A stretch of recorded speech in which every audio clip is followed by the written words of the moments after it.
সাবা পুত্রের আলোচনা করা হয়েছে, যদি সূরার নাম হয়েছে সূরাতুস সাবা। দাউদ আলাইহিস সালামকে আল্লাহ তাআলা সুন্দর আওয়াজ দিয়েছিলেন। উনি যখন তাসবিহ করতেন, জিকির করতেন, পাহাড়, এরপরে পাখি যা আছে সবগুলো ওই নবীর সাথে একসাথে এই আমলে লিপ্ত হয়ে যেত। সুবহানাল্লাহ, কি এক মানজার ছিল এই সময়, আল্লাহ তাআলাই ভালো জানেন। এবং উনি আরো অনেক কাজ করছেন। সুলাইমান আলাইহিস সালামের ব্যাপারে তো আরো অনেক কথা লেখা আছে, যে ওনার অর্ডার পাখিরাও মানত, পশু পাখি মানত, বাতাস ওনার অর্ডার মানত। এটা ওনার মুজিজা ছিল। সুলাইমান আলাইহিস সালামের ওয়াফাতের কথা বলছে যে উনি জিনদের দ্বারা কাজ করাই দিয়েছিলেন, উনি দাঁড়ায় রয়েছে ইবাদত করতেছে, তো এই অবস্থায় এরা ভাবতেছিল উনি উপস্থিত, উনি জীবিত, কিন্তু এই অবস্থা আল্লাহ তাআলা জান দিয়ে দিয়েছেন।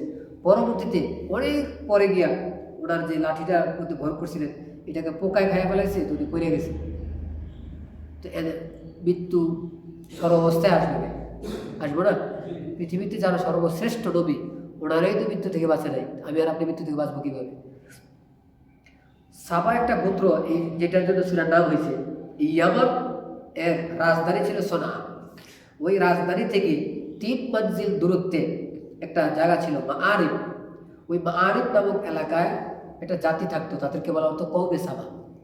এদের এলাকাটা এত চমৎকার ছিল, পাহাড়ের 2 পাহাড়ের মাঝে আবার একটা দেয়াল দিয়েছে এরা, পানি যদি আসতো ঝর্ণার পানি আটকাইতো, আর পানির কারণে পাশে যে বাগান দিছে, বাগানটা পানির কারণে আরো খেত, সুসজ্জিত, চমৎকার, খুব সুন্দরভাবে ফল আসতো, আর দেখতে খুব সুন্দর দেখা যেত।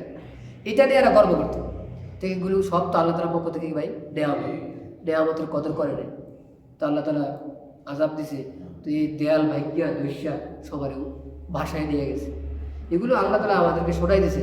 আমাকে আপনাকে আল্লাহ তাআলা যে নিয়ামত দিছে, নিয়ামতের কি করা উচিত? শুকরিয়া আদায় করা উচিত।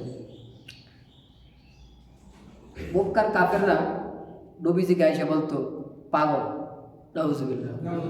আল্লাহ আয়াত নাযিল করে বলছে, চিন্তা করো, 40 বছর তোমাদের সাথে থাকছে, কখনো ধোঁকা দেয় নাই, আমানতের খেয়ানত করে নাই, মিথ্যা বলে নাই, তোমাদের সবার সাথে ভালো আচরণ করলো। এমন ব্যক্তিকে তোমরা পাগল বলো কিভাবে? বলার আগে তো চিন্তা করা উচিত। আল্লাহ এখানে সবক দিছে, প্রত্যেক ব্যক্তি তার জ্ঞানকে খাটানো উচিত।